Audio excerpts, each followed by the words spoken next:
രജനിയും മകൻ നിവേദും നമുക്കൊപ്പം തത്സമയം ചേരുന്നുണ്ട്. തീർച്ചയായും സർക്കാർ സംവിധാനങ്ങൾ ഇടപെടേണ്ടിയിരിക്കുന്നു.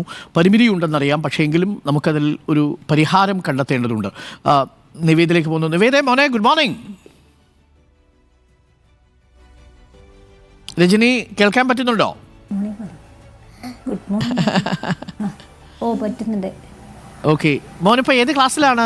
നിവേദ് പോകുന്നുണ്ടോ ക്ലാസ്സിൽ പഠിക്കാനോ അതോ വീട്ടിൽ ഇരുന്നാണോ പഠിത്തം? രജനി മോനെ ഇല്ല, പോകുന്നില്ല. ടീച്ചർ വീട്ടിൽ വരുന്നുണ്ട്, സ്പെഷ്യൽ ടീച്ചർ. എത്ര വയസ്സിലാണ് ഇത് തുടങ്ങിയത് രജനി? ഇത് ഇപ്പോൾ 10 വയസ്സായി. ഇപ്പോൾ 6 മാസമായിട്ടേ ഉള്ളൂ അറിഞ്ഞിട്ട്. ഈ സൂക്കേട് ജനിച്ചപ്പോഴേ ഉണ്ട് എന്ന് പറഞ്ഞ്, പക്ഷെ ഞങ്ങൾ അറിഞ്ഞത് ഇപ്പോൾ ഈ അടുത്താണ്. വേറെ ചികിത്സയുടെ കാര്യമൊന്നും നോക്കിയില്ലേ? എന്താണ് ചികിത്സയുടെ കാര്യം പറയുന്നത്? ഈ എന്തെങ്കിലും സാധ്യതകൾ ഇതുമായി ബന്ധപ്പെട്ട് ഇനി മുന്നോട്ട് പോയി നമുക്ക് ചികിത്സ വഴി ചെയ്യാനുണ്ടോ? മോൻ്റെ കാര്യത്തിൽ ഇങ്ങനെ മാറ്റാൻ വേണ്ടിയിട്ട് ഇപ്പോൾ ഡോക്ടർ പറഞ്ഞിട്ടുണ്ട്. അത് മാറ്റാൻ പറ്റുമെന്ന്. അതിന് മുന്നേ ഒരു മേജർ ഓപ്പറേഷൻ വേണമെന്ന് പറഞ്ഞിട്ടുണ്ട് യൂറോളജീൻ്റെ ഡോക്ടർ. അത് കഴിഞ്ഞിട്ട് മാറ്റാമെന്ന് പറഞ്ഞ്. അപ്പോൾ അതിനുള്ള ടെസ്റ്റും കാര്യങ്ങളൊന്നും ആയില്ല, നടന്നിട്ടില്ല. ഇത് ഇപ്പം മരുന്ന് കുടിച്ചുകൊണ്ട് നിൽക്കുക. ഒരു ദിവസം എത്ര ഡയപ്പർ ഉപയോഗിക്കേണ്ടി വരും? ഡയാലിസിസ് ചെയ്തുകൊണ്ട് നിൽക്കുന്നു. എവരിഡേ ഡയാലിസിസ് ഉണ്ടോ? 7 എണ്ണമൊക്കെ വേണം. ആണ്ട് ഓരോ ദിവസവും ഡയാലിസിസ് വേണം? ആഴ്ച 7 ദിവസവും ഉണ്ട്. ഓ, അത് വീട്ടിലാണോ ചെയ്യുന്നത് അതോ ആശുപത്രി കൊണ്ടുവരുമോ? വീട്ടിൽ തന്നെ അല്ല, വീട്ടിൽ തന്നെ ചെയ്യുന്ന ഡയാലിസിസാ, പെരിറ്റോണിയൽ ഡയാലിസിസാ. ഓക്കെ, മനസ്സിലായി. അപ്പോൾ അതിൻ്റെയും ഒരു വേസ്റ്റുകൾ ഉണ്ടാവും അല്ലേ? അതിൻ്റെ വേസ്റ്റ് ഉണ്ട്. ആ ഫ്ലൂയിഡിൻ്റെ ബാഗെല്ലാം ഒഴിവാക്കാനുള്ള സ്ഥലമില്ല.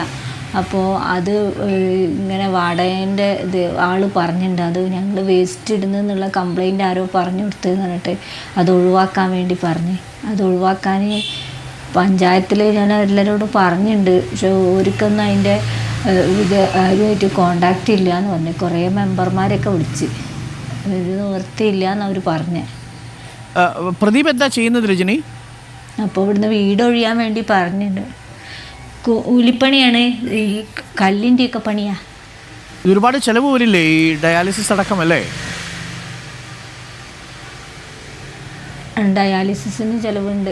പിന്നെ കുറച്ച് സാധനങ്ങൾ കോളേജിൽ നിന്ന് കിട്ടും, OP ബേസിൽ എടുത്തു തരുമോ. അപ്പം മരുന്നും കാര്യങ്ങളും. പക്ഷെ അത് മുഴുവനൊന്നും ഒരു തരുന്നില്ല, പകുതിയേ തരുള്ളൂ. 15 എണ്ണമൊക്കെ മിനി ക്യാപ്പൊക്കെ തരുള്ളൂ. അതാകെ 15 ദിവസത്തേക്ക് പോലും തികയില്ല. ഒരു ദിവസം 2 എണ്ണം വേണം. മാവൻ ഫുഡൊക്കെ കഴിക്കാറുണ്ടോ? ഭക്ഷണമൊക്കെ കഴിക്കും? ഉറക്കമൊക്കെ ഉണ്ടോ? ഇന്ന് ഓന് കഞ്ഞിയാണ് കൂടുതലും ഇഷ്ടം, വേറെ ഒന്നും അങ്ങനെ കഴിക്കില്ല. ഇപ്പോഴത്തെ ഒരു ഉടനടിയുള്ളൊരു പ്രശ്നം ഈ സാനിറ്ററി ഡയപ്പർ എവിടെ കൊടുക്കും എന്നുള്ളതാണ്. ഈ സാനിറ്ററി ഡയപ്പർ അവിടെ നിന്ന് മാറ്റുകയാണെങ്കിൽ വാടകക്കാർ അവിടെ തുടരാൻ അനുവദിക്കുമല്ലേ?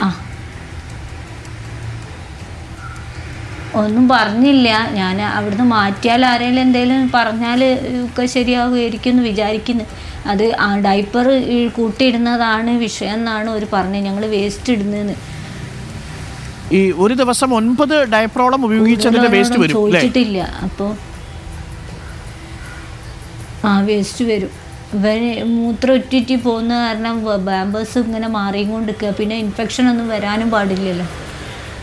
ഇപ്പം വാടകക്കാരിങ്ങനെ പറഞ്ഞിട്ടുണ്ട് 2 മാസം 1 മാസം കഴിഞ്ഞപ്പോൾ ഇനി അടുത്ത മാസം ആകുമ്പോഴത്തെ ഇവിടുന്ന് ഒഴിയാനാണ് പറഞ്ഞിട്ടുള്ളത്. നമുക്ക് അതിനുള്ള സംവിധാനം എന്തെങ്കിലും ഉണ്ടാക്കാൻ പറ്റുമെന്ന് നോക്കാം. നമുക്ക് എന്തായാലും തദ്ദേശ വകുപ്പ് മന്ത്രിയുമായിട്ട് നമുക്കൊന്ന് ബന്ധപ്പെടാം. അതേപോലെ നമുക്ക് ആരോഗ്യ വകുപ്പ് മന്ത്രിയുമായിട്ടും ഒന്ന് ബന്ധപ്പെടാൻ പറ്റുമെന്ന് നോക്കാം. എന്തായാലും ഇതൊരു ജെനുവിനായൊരു വിഷയമാണല്ലോ. രജനിക്കും എന്തെങ്കിലും ബുദ്ധിമുട്ടുണ്ടോ? ആരോഗ്യ പ്രശ്നമുണ്ടോ? എനിക്ക് ലിവർ സിറോസിസ് ആണ്. എനിക്ക് 4 വർഷമായിട്ട് തുടങ്ങിയതാണ്.